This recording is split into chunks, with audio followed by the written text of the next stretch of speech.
आरो बेखौनो होसोनानै सोमावसारनायाव जोंहा थाङै लामा हान्थिनानै 93 मायथाइयाव BSc मोनदों आरो एगेन बिनि उनाव सोमावसारफिननानै 2003 मायथाइयाव जोङो BTC मोनदों आरो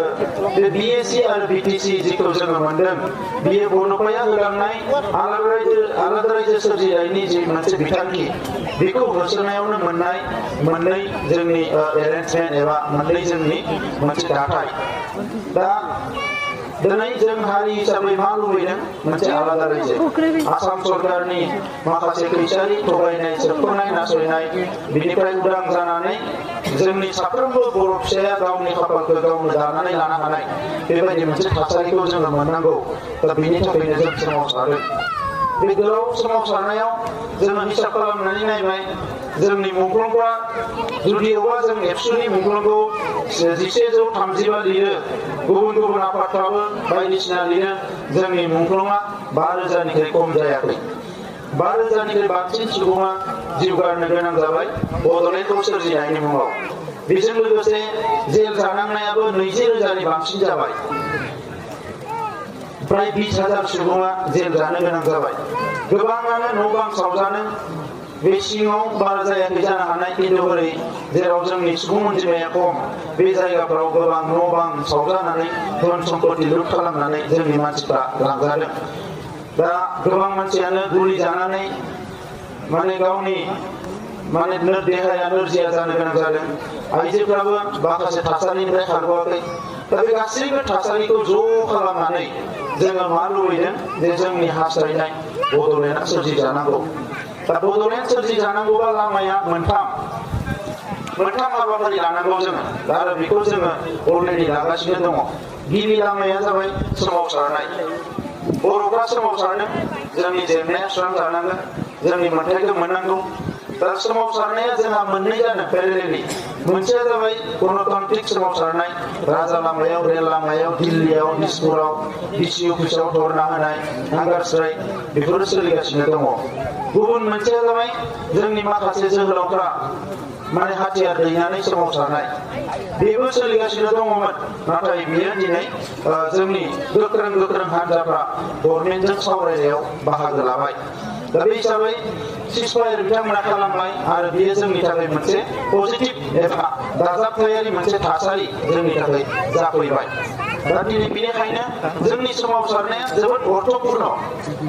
जोबोद ओंथि गोनां दा दिनै दुखुनांथावा बेसो जादों जोंनि दानि BTCनि दैदेनगिरि हाग्रामा महिलारि बिथाङा चन्द्रन ब्रह्म बिथांमोना बिश्वजित दैमारि बिथांमोना बुंदों जे सोमावसारनायनि खुनु दरखार गैला गोनांथि गैया सोमावसारनाय एबसुआ NDBआ सोमावसारदों बे सोमावसारनायनि जेबो गोनांथि गैला होननानै बिथांमोना फोसावदों दा अब्ला जों बिथांमोननो सोंदों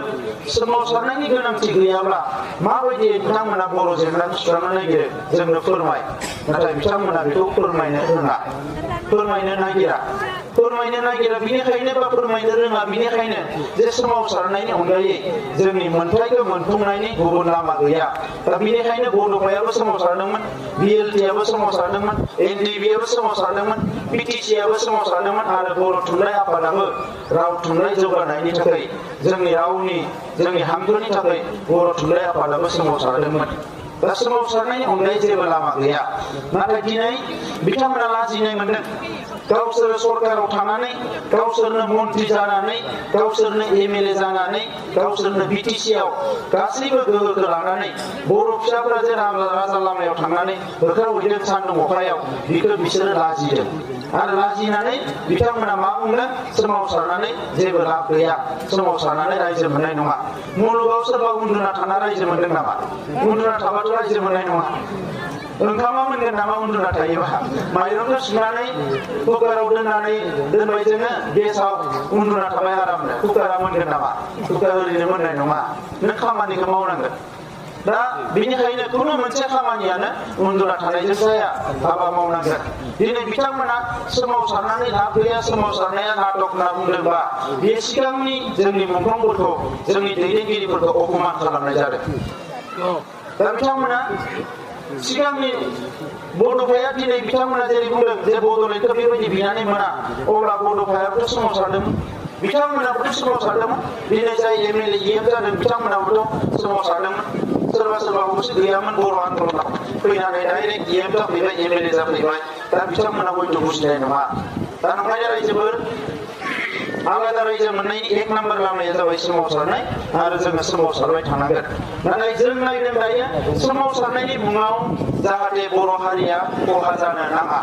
गोदो सोमावसारनानै जोंहा पुलिस मिलिटारिजों गोबां बुथारजाबाय बायदिसिना थासारि जाबाय नंखायनो जों जेला 2010 मायथाइनिफ्राय सोमावसारो जोङो जोंनि बिबानगिरिफोरनि गेजेराव रायलायदों जे जोङो माबायदि सोमावसारगोन अब्ला जोङो थिग खालामबाय जे जों अहिंसानि मोन्थोरजों सोमावसारगोन गभर्नमेन्टखौ जोङो मोनथिहोनो थाखाय माखासे लामा लागोन महात्मा गान्धीया जुदि सासे बोराय मानसिया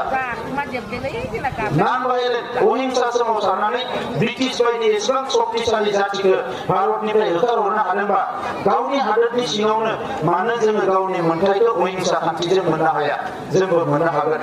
आरो दिनै नोंथांमोना नुबाय बे 10 बोसोर जों सोमावसारनायाव प्राय 10 बोसोर जानोसै सोमावसारनायाव कुनु सासे मानसिया पुलिसजों हमजायाखै कुनु सासे मानसिया थैनो गोनां जायाखै लावथि होनो गोनां जायाखै माने लावथि मोननो गोनां जायाखै दिनै जेल जानो गोनां जायाखै नाथाय जोंनि सोमावसारनाया मोजां लामाथिंनो थांगासिनो दङ गभर्नमेन्टआ जोंनो रायलायबाय थादों आङो बे गुसुं समनि गेजेराव आंनि जे एक्सपिरियेन्स भारत सरकारनि मन्त्रि अफिसारफ्रा जेला रायलायो अब्ला बिथांमोना कुनु दिन फंसे रावजों रावबो बुङाखै जे नोंथांमोना आलादा रायजो मोननाय नङा नोंथांमोना सोमावसारनानै लाब गैया बे खोथाफोरखौ रावबो बुङाखै बुंग्रायानो जोंनि मानसियासो बुंदों माने हाग्रामा महिलारिया जे बड'लेण्डनि सिमां नुना लाब गैया बड'लेण्ड मोननायनि क्राइटेरिया गैया कुनु क्राइटेरियानो गैयानो बड'लेण्ड मोननायनि माने बिराद हिउमेन रिसोर्स नांगोन दा मैया दाख्लै बावैथ' जोंहा खेबसेयावनो सासे IAS सासे IPS मोनबाय बर'आ थांनाय बोसोराव सासे IPS मोनबाय मनज स्वगियारि लासै लासैनो दावखोगासिनो दङ IPS IAS आ फुल जायोबा बदल जोंनो रायजोखौ जासिना होगोन नामा अब्लाबो रायजोखौ जासिना होनाय नङा नोङो गिनांगोन नोङो खुद्रिनांगोन दा नैबे दा बेखौनो दिनै जोंनि मानसियासो उल्था बुंगासिनो दङ दिनै नोंथांमोना नायदो हीरा सरनियाया नब सरनियाया जाय बर'नि MP जाबाय बिथाङा MP जानो फैनाय समाव बिथांनि स्ल'गाना BTC निफ्राय हारसा गामिफोरखौ दानख'नानै लांनांगौ आरो BTC खौ सिफायनांगौ बंग खालामनांगौ बेनो बिथांनि दाबिमोन बे दाबिखौ लानानै आरो बड'लेण्डखौ बिथाङा बुंबाय आं जेब्लायसिम MP जानानै थागोन बड'लेण्ड जानो मोना दानि एखे खोथाखौनो हाग्रामा महिलारियाबो बुंबाय आं आरो BPF जेब्लासिम थागोन बड'लेण्डआ अब्लासिम जाया दाने हीरा सरनियाजों हाग्रामा महिलारिजों मा फाराग थागोन एखे दा दिनै एसेबां गोब्राब थासारिजों फैनाय मोनसे जाथिनि सासे नेताया बै जाय दाबिखौ लानानै बर' हारिया दिनै थांनानै थायो जाय दाबिखौ लानानै बर' हारिया सांग्रां जादों खौसे जादों बे दाबिखौनो जे आथिंजों गास्लिनानै माने बिथाङा खोमोर नागिरोबा बेनिख्रुइ दुखुनांथाव मा थानो रायजो बेनिख्रुइ दुखुनांथाव जेबो गैया दा नंखायनो आं दिनै सोंदों रायजो राजाफोरनि सिगाङाव बिथाङा जिहेतु बुंबाय गाव थाजासिम बड'लेण्डआ जाया आरो जानो होआ बड'लेण्डखौ अब्ला जोङो थांखि लानांसिगोन जे जोंनो बड'लेण्डखौ नांगौ ना हाग्रामाखौ नांगौ जोंनो माखौ नांगौ जोंसो थांखि लानांगोन बड'लेण्डखौ नांगौ ना जोंनो BPF नांगौ दा रायजो राजाफ्रा गोख्रोङै सोमावसारनायखौ नुनानै बावैसो बिथाङा बुंनो हमदों जे आंनियाव दङ बिसोरो थांनानै दिल्लीयाव बड'लेण्ड गैयाखै ओरैनो बुंदों थगायदों बिसोरो जुदा खोथासो रायलायहैदों होननानै दाख्लै बावै मेल मिटिंआव बुंसलाबायदों दा बे गासैबो खोथाफोरखौ बिथाङा बुंनायनि गुबै जाहोनानो जाबाय दिनै बिथाङा थोर गिदों बै BTC नि समनि बायदि जासिगोन होननानै जेब्ला BTC नि लिडारफ्रा नैबेयाव फैनानै आसामाव बुङो जों उदियासलखौ मोनसिगोन फैगोन मासावनो आरो दिल्लीयाव थांनानै उल्थायै रायलायो दा बिथांमोनाबो एक्जेक्टलि बर' हारिनि गेजेराव थायोबा बे बर'नि बुंनो नागिरो हारसाफोरनि गेजेराव थायोबा हारसाफोरनि खोथाखौ बुंनो नागिरो मैया आं नुबाय खाम्फा बरगयारि बिथाङा मिटिं गानो आरो बे मिटिं गानायाव ओरैबायदि गोसो होनानै बोलो होनानै बुंदों मोनद' हारिखौ ST खालामनांगोन मोनद' हारिखौ ST खालामनांगोन आब' प्रमिलाया बुंदों मोनद' हारिखौ ST खालामनांगोन हाग्रामा महिलारिया बुंदों बिश्वजित दैमारिया बुंदों मोनद' हारिखौ ST खालामब्ला जोंहा मा लाब जागोन जोंहाथ' ल' जानो जागोन दिनै जिखिनि साख्रि बाख्रिखौ जों मोनदोंमोन बे जौगानाय आहम बायदि जाथिया गोबां जौगानाय हारिफोरा जुदि एसटि जानांगौबा जोंनि बे मिलिटारि सिआरपि साख्रि मोननायाबो बन्द जागोन थार्ड ग्रेड फोर्थ ग्रेड साख्रि मोननायाबो बन्द जागोन एमएलए मन्थ्रिखौथ' जों देरहानो हाखानाय नङा दिनै बिथांमोनानो गेलेजोबगोन गाबोन जोंनि एमएलए मन्थ्रिफोरखौ सेनानै लाजोबगोन जोंहा गासैबो बिथिंनिफ्राय सेस जागोन दा बेखौनो आङो दुखु मोनदों जे आब' प्रमिलाखौथ' जों बयबो मान होयो